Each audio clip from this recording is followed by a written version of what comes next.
बगैर आप आरे लेकर रास्ता खोल देते हैं। आप बताइए 17 करोड़ मुसलमानों को क्या पैगाम दे रहे हैं आप? कि आप हर मस्जिद को छीन लेंगे मुझसे? नरेंद्र मोदी इस मुल्क में तारीख लिखना चाहते हैं। क्या तारीख लिखना चाहते हैं?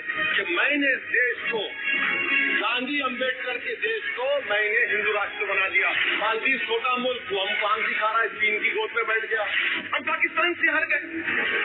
ये आपकी फॉरेन पॉलिसी है। क्या नरेंद्र मोदी ने पार्लियामेंट को नॉमिनेट किया या पार्लियामेंट ने नरेंद्र मोदी को प्रधानमंत्री बनाया? बताइए। आज मुल्क के 17 करोड़ मुसलमान भारत के वजीर आजम पर इस्तेमाल भरोसा नहीं करते, बिल्कुल नहीं करते, बता रहा हूँ, खुल के कह रहा हूँ। अगर आप आर्टिकल 32 का ड्यू प्रोसेस ही खत्म कर देंगे तो फिर मेरे पास क्या बचेगा सर? क्या बचेगा? मैं तो यहाँ खड़े होकर वो सुप्रीम कोर्ट के महानाज बेबाक वकील रोशन जरे की तरह तो नहीं कह सकता। मुझे आज भी रूल ऑफ लॉ में भरोसा है, मुझे आज भी कानून पर, संविधान पर भरोसा है, मगर ड्यू प्रोसेस तो फॉलो होना चाहिए। ड्यू प्रोसेस फॉलो नहीं हो रहा। एक तारीखी दिन 22 जनवरी था, एक तारीखी दिन 21 जनवरी था। सर रात के अंधेरे में अपील किए बगैर आप आरे लेकर रास्ता खोल देते हैं। क्या पैगाम दे रहे हैं सर? 600 साल की मेहरौली की मस्जिद को बगैर को नोटिस दिए आपने डिमोलिश कर दिया। मैं जिम्मेदारी के साथ कह रहा हूँ कि भारत के प्रधानमंत्री और उनकी सरकार भारत के मुसलमानों से उनकी शनाख्त को छीनना चाहते हैं। ख्वाजा अजमेरी के आस्थाने पर चादर बिछाइए, मगर आप जो चादर मुझसे छीनना चाह रहे हैं मेरी मस्जिद है। आप हर मस्जिद को छीनना चाहते हैं। आप बताइए 17 करोड़ मुसलमानों को क्या पैगाम दे रहे हैं आप? कि आप हर मस्जिद को छीन लेंगे मुझसे? फिर मेरा वजूद किस माने रखता है? मेरा शनाख्त क्या माने रखता है? रूल ऑफ लॉ क्या माने? अच्छा 1991 के प्लेस ऑफ वर्शिप एक्ट पर क्यों नहीं बोलते आप लोग? आप उस पर कायम है नहीं है। आप 500 साल की बात करते, मैं आपसे कहता हूँ भाई 500 साल पे मत जाइए, वोट पे जाइए, यूनिज्म पे जाइए, शैविज्म पे जाइए।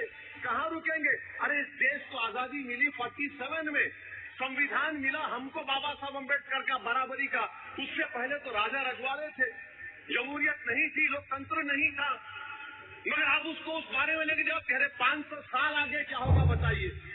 आप किसी एक सिविलाइजेशन, सर अंग्रेजी में किसी ने कहा था civilisation can not be rewritten by hatred, history can not be corrected by demolition. आप ये नहीं कर सकते। और मैं उम्मीद करता हूं कि जब मौर्ख तारीख लिखेगा, नरेंद्र मोदी इस मुल्क में तारीख लिखना चाहते हैं। क्या तारीख लिखना चाहते हैं?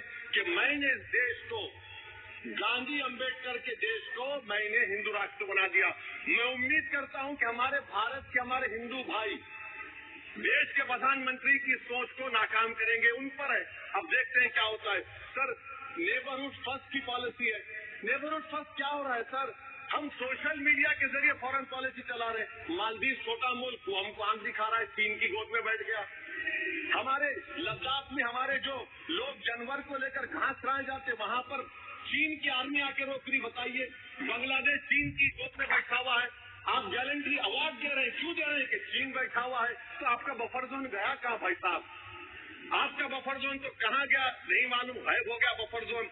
और दूसरी बात सर, आप ये भी देख लीजिए कि यहाँ पर मैं आपको इम्पोर्टेंट पॉइंट बताना चाह रहा हूँ सर। ये हम बोलते हैं India middle east economic corridor, कितना पैसा है बताइए, वो नहीं बताया जाता। अच्छा सर, सबसे तकलीफ की बात मेरे लिए है कि भारत ने यूनेस्को का इलेक्शन पाकिस्तान से हार गया। हम पाकिस्तान से हार गए। ये आपकी फॉरेन पॉलिसी है। यूनेस्को के इलेक्शन हम पाकिस्तान से हार गए। अच्छा मामला इजराइल का, फलस्तीन का, गाजा का आया। अक्टूबर में 10,000 लोग मर गए, हमने यूएन में सीज फायर की तारीख नहीं की। दिसंबर आया 20,000 मर गए, तो हमने तारीख कर दी। क्यों तारीख की? क्योंकि ग्लोबल साउथ को हमको फॉलो करना पड़ रहा। भारत ग्लोबल साउथ को फॉलो कर रहा है। मेरे तकलीफ दे बात है, ये आपकी नाकामी का बहुत बड़ा सबूत है। इसीलिए हम बता रहे हैं कि ये सरकार की बहुत से नाकामी। सर अलीगढ़ मुस्लिम यूनिवर्सिटी, आखिरी पॉइंट, अलीगढ़ मुस्लिम यूनिवर्सिटी। सर आप उत्तर प्रदेश से आते, सर 81 में एक्ट पास हुआ। हमारा लॉ ऑफिसर कोर्ट में कहता है कि मैं पार्लियामेंट के एक्ट को नहीं मानता। कैसे नहीं मानते सर? क्या नरेंद्र मोदी ने पार्लियामेंट को नॉमिनेट किया या पार्लियामेंट ने नरेंद्र मोदी का प्रधानमंत्री बनाया? बताइए। 81 के एक्ट को नहीं मानते सर। 2 ही तो सेंट्रल यूनिवर्सिटी है मुसलमानों के। 1,80,000 आप ही के सरकार के दौर में मुसलमान हायर एजुकेशन निकल गए। आप अलीगढ़ मुस्लिम से छीनना चाह रहे हैं। Theory of separation of powers में एग्जीक्यूटिव हमको डिक्टेट करेगा, मेरी आवाज तो पार्लियामेंट है, अब मेरी आवाज के खिलाफ एग्जीक्यूटिव सुप्रीम कोर्ट में बोलता है। अलीगढ़ मुस्लिम यूनिवर्सिटी की नफरत क्यों है आपको? वहां पर तो हिंदू भाई भी पढ़ते हैं। सर, ये अलीगढ़ मुस्लिम यूनिवर्सिटी का मामला है सर। तो मैं आपसे इस बात पर, इस शेर पर अपनी बात को खत्म कर रहा हूं सर। आप भी उर्दू दां हैं जी। मसीहाओं को जब भी आवाज दी है, अहमद फराज का शेर है जी जी, मसीहाओं को जब भी आवाज दी है पलट कर आगे हर बार हासिल। मसीहाओं को जब भी आवाज दी है पलट कर आगे हर बार हासिल। वहाँ क्या जात खाही क्या गवाही, वहाँ क्या जात खाही क्या गवाही, जहाँ हो मुंसिफों के यार कातिल। सर, मैं फिर से हुकूमत से मुतालबा करता हूँ कि अल्पसंख्यक समाज के बजट के स्कॉलरशिप को आप डिमांड ड्रिवन करिए। भारत के प्रधानमंत्री प्रधान सेवक रहिए, आप कोई प्रीस किंग मत बन जाइए।